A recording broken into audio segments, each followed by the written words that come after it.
दोस्तों आज हम बात करेंगे बायोलॉजी के विभिन्न ब्रांचों के पिता के बारे में। फादर देखेंगे तो सबसे पहले देखेंगे कि बायोलॉजी जो ये आपका टर्म है, वो बायोलॉजी टर्म जो हमारा है वो एक ग्रीक वर्ड से लिया गया है, जिसका अर्थ होता है बायो प्लस लोगोज, यानी सजीवों का अध्ययन।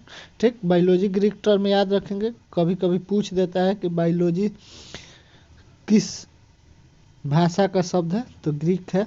और जो बायोलॉजी टर्म दिया था उन्होंने दिया था लेमार्क साहब ने। और एक और नाम आता है आपका ट्रिवरेनस का, तो ये भी याद रखेंगे, लेकिन आप लेमार्क याद रखेंगे पहला इन्हीं का।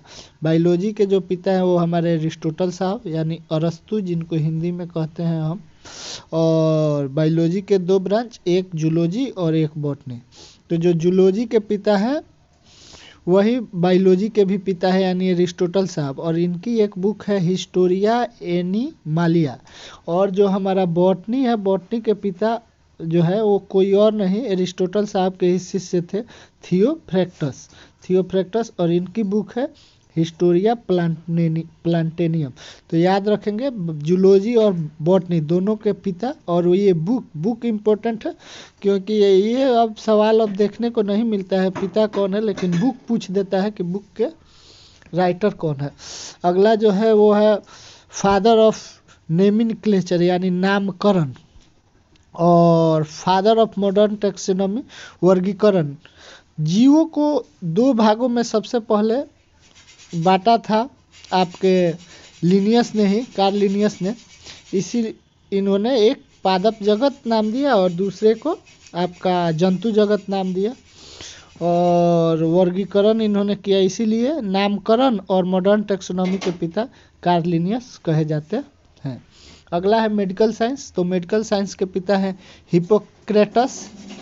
और जो मेडिकल साइंस में इन्हीं की शपथ दिलाई जाती है मेडिकल साइंस के स्टूडेंट के। अगले हैं हेम्योपैथी। तो हेम्योपैथी के पिता है सैमुअल हैनीमैन। और हैनीमैन का ही जन्मदिन आता है 10 अप्रैल को, तो इसीलिए 10 अप्रैल को आप विश्व हेम्योपैथिक दिवस मनाते हैं। अगले हैं जेनेटिक्स। जेनेटिक्स के जो पिता है वो है Gregor John Mendel. Gregor George Mendel ने ही सबसे पहले जीन की खोज की थी। और ये जीन इन्होंने कहाँ खोजा था? ये आपके मटर के पौधे में खोजा था। तो इसीलिए जेनेटिक्स के पिता ग्रेगर जॉन मेंडल हो जाते हैं। अब जब पूछे कि जीन टर्म किसने दिया, तो जीन टर्म जो दिया वो याद रखेंगे जोहानसन थे, इन्होंने ही जीन टर्म दिया था। अगला आता है आपका इवोल्यूशन यानी विकासवाद के पिता कौन है? तो चार्ल्स डार्विन की एक पुस्तक है, इसको याद रखेंगे, जिसमें इवोल्यूशन का इन्होंने चर्चा किया है। वो बुक है on the origin of species. और अगला है इम्यूनोलॉजी।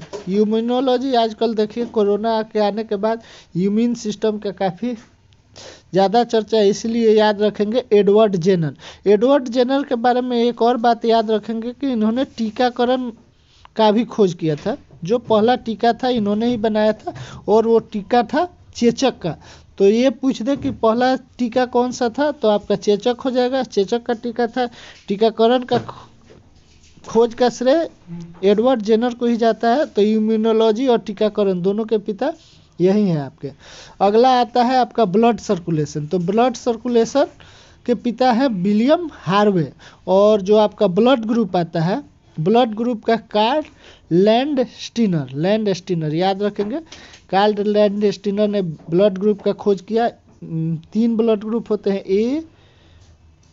ए होता है आपका, ए बी होता है। 4 ब्लड ग्रुप है, ए बी और ओ। यही आपके मेनली 4 ग्रुप है, वो देख। उसके बाद है प्लेंटियोनोलॉजी यानी जीवाश्मिकी के पिता है आपके लियांड्रो दी विंची। ठीक। और देखिए जो जीवाश्म का जो आयु का एज का निर्धारण करते हैं वो आपका कार्बन डेटिंग पद्धति है, जिसमें कार्बन के 14वें आइसोटोप्स का यूज करते हैं। उसके बाद है बैक्टीरियोलॉजी। बैक्टीरियोलॉजी के पिता है आपके लुई पास्चर, इन्होंने। और माइक्रोबायोलॉजी, माइक्रोबायोलॉजी के पिता है एंटोनी वान ल्यूवेनहॉक। इन्होंने ही माइक्रोबायोलॉजी का पिता इनको बोला जाता है। अब आगे देखते हैं। आगे साइटोलॉजी। तो साइटोलॉजी के पिता हैं रॉबर्ट हुक। रॉबर्ट हुक ने ही सेल का सबसे पहले खोज किया था, लेकिन वो एक मृत सेल था। ठीक। और देखिए रॉबर्ट से याद रखेंगे 3 लोग हैं। एक रॉबर्ट हुक है, सेल का खोज, इन्हें साइटोलॉजी के पिता भी कहा जाता है। रॉबर्ट ब्राउन जो आपकी कोशिका में जो केंद्रक होती है न्यूक्लियस, उसकी खोज की।